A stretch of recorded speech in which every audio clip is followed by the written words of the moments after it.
But I'm just thankful for... Was it going good? As you know, we are approaching the end of the year, and this is usually the time where everyone's thinking about the New Year's resolution for 2025. In today's video, we're going to discuss why we believe New Year's resolution should be canceled. If this is something that you want to get more into, then stay tuned. Hey everyone! Welcome back to another video with The Dieterville Twins. And as we said in our intro, this video will be discussing why we believe New Year's resolution should be canceled. And I know for myself, I usually do set New Year's resolutions, and then I find myself coming to the beginning of the year. If I fall off, then I kind of just, everything crashes. So these are some tips and things that we're gonna explain to you that can help you kind of guide you from straying away from those types of habits. Research shows that 80% of New Year's resolutions typically fail by February. And we'll go into a couple of reasons why. Number one being the resolution is too vague. So it is not specific enough. And as Nicole and I have discussed on our channel plenty of times, goals should be SMART goals. They should be specific, measurable, achievable, relevant, and time-bound. Yes. Sorry. So that's one of the reasons resolutions are typically failing. And another reason is we typically set unrealistic expectations. And that might be like, okay, say for the end of the year, I want to be a millionaire or something. Just, you know that you can achieve it for sure, but the time associated with achieving that goal is just completely not realistic. So when you are looking for your goals or setting your goals, make sure that you know it's something that is going to push you, but still is realistic. Another reason why these resolutions typically fail is a lack of accountability. Yeah. No one there to keep you on track, keep you honest on those goals. And that's something we will discuss in this video on how you can kind of maintain that throughout your new year. And the final one, and I know I fall prey to this a lot, is January pressure. So we all have it set in our mind that by January 1st, I need to be this place in my life, on my fitness journey, financial goals, whatever it may be. And if you really think of it, if we're setting goals for an entire year, why do we put so much emphasis on the January 1st or January as a whole? I usually find myself by January, February, falling off if I don't stick consistently to those goals by that time. So that's something to keep in mind. Yes, we're starting the new year off in January, but we have more than January. We have 12 whole months to achieve the goals that we set forth. So always remember that. Exactly. And as we've discussed some of the drawbacks and reasons why we fail with our New Year's resolutions, we're going to go into why we think you should take this new approach for 2025. For 2025, we want the word of the year to be flexibility. And that's how we want to think and reframe our thoughts around resolutions. So in order to be flexible, you have to be able to kind of, what would you say, go with the flow, pretty much adapt to the changes that come your way. So whether that be work gets busy or something happens in your life that kind of throws you off, you have to be able to adapt and kind of move forward from that thing happening. So when we talk about flexibility, something throws us off in our routine in the week, we have to be able to just snap and get back to it. And what are some ways that we can do that? We can do this through modern alternatives of resolutions, and one of them is habit stacking. Habit stacking is an awesome way to kind of make sure that you're doing activities that you don't necessarily find interesting to you or something that you like to do, and you pair that with something that you really enjoy to do. Exactly. So let's give you an example. Let's say you're not much of a cardio individual, but you like to be getting some form of cardio in regularly through the week. But you also do enjoy reading. So a habit stacking option that you can do is be on the treadmill, so for maybe 45 minutes to an hour, while reading one of your favorite books. Yeah. That way you're getting the benefits of cardio along with reading, which is something that you really enjoy. And for me, I don't really enjoy reading, but I love listening to podcasts. So you can kind of switch it up as long as the activity pairs with whatever that enjoyable thing to you, whether it's reading, podcast, listening to music. That's something that you can enjoy while you're doing that cardio activity. Exactly. And this is a great way to keep you on track because you're also doing something that you personally enjoy doing. Yeah.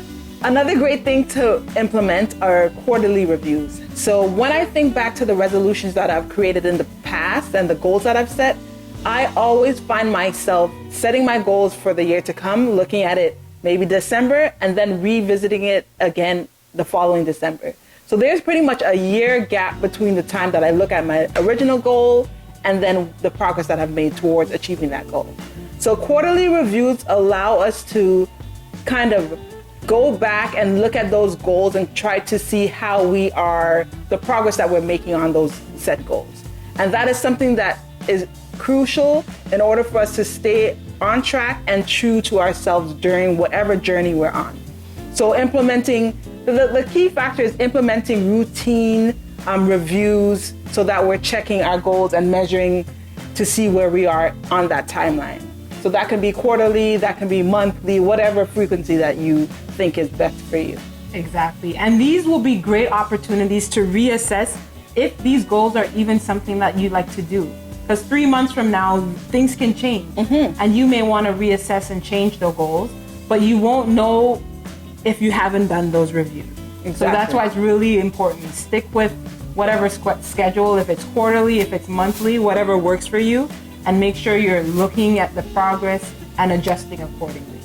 We just discussed why we believe New Year's resolutions are outdated and we think they should be canceled. But we can cancel resolutions without giving you a good alternative. And that alternative is actionable systems. So in this next segment, we're going to be talking more about actionable systems and the type of systems that you can implement in your life to kick off 2025. The actionable system approach has 5 key areas which we are going to break down individually. And Nicole will start with number 1. So number 1 is set clear intentions. And that means there should always be a why behind the goal that you have. So say one of the goals that I have is to get healthy.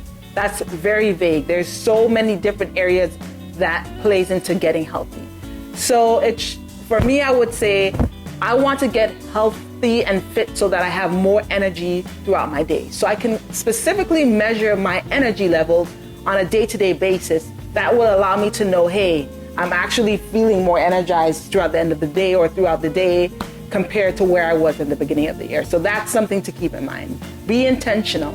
Exactly. And the other reason to know the why behind the goals is because it gives you that extra motivation. Yes. If you're really attached to the why, you'll be more motivated to stay on top of those goals. Exactly. So knowing the why, extremely important. Number 2 is to break goals into habits. And what that means is to, let's say for example, the goal would be to lose 20 pounds. It's a great goal, but you want them to be actionable steps. So to lose 20 pounds, you'll need to do some form of activity. And let's say we say 30 minutes of walking each day.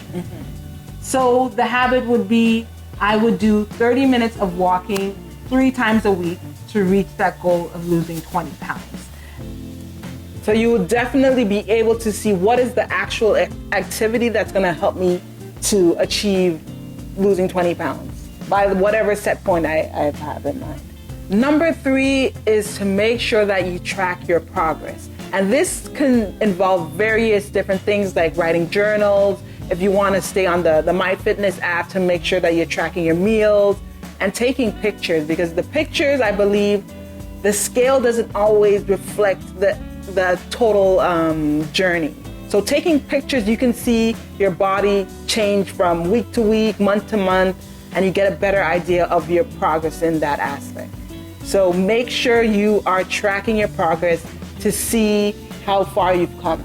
Exactly. And for the pictures, if your body's going through a recomposition, so you're losing fat but gaining muscle, the scale is not going to show that. So like Nicole said, pictures are very important. And also you need to celebrate yourself. Yes. When you've done those actions that are setting you up to achieve that goal, celebrate yourself along the way, because you are working hard towards those goals. You want to make sure you're celebrating yourself and giving yourself the credit that you deserve. Exactly. I completely agree. Number 4 is to reflect and adjust regularly. So like we did mention earlier in this video, it's great to set up a quarterly review. It can be quarterly, it can be monthly, whatever works for you. But this is important to reassess if the goal is something that you would like to achieve, and even to assess if you've given yourself enough time to achieve that goal. So for quarterly reviews, it's always good to have some information written down and track your progress on a more frequent basis. I would say, like Nicole mentioned, if you're tracking in MyFitnessPal, or if you're taking those regular pictures, it's a great time to look at the information that you've been tracking throughout the quarter, assess it all on the quarterly review, and you can definitely see your progress throughout time.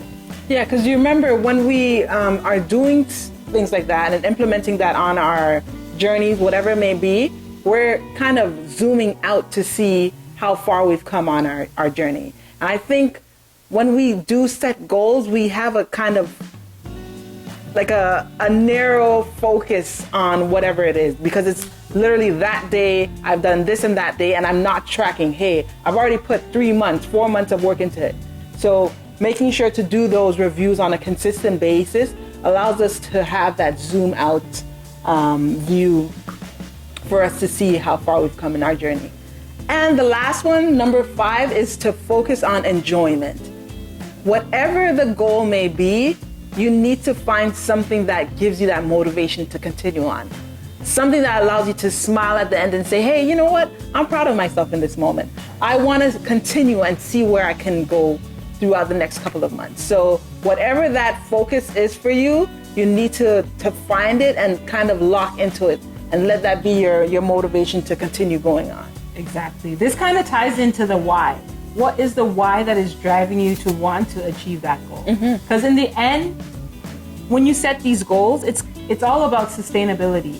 How are you able to restructure that lifestyle and get that result that you're looking for? It has to be a motivation from within to allow you to stay on track and achieve those goals.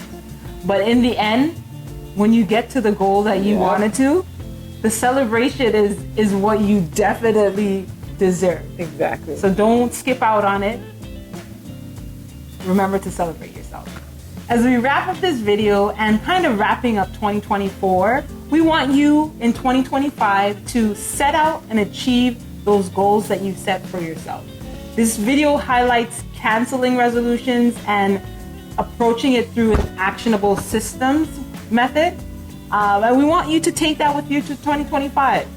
So just remember, 2025 is your year to thrive and not just survive.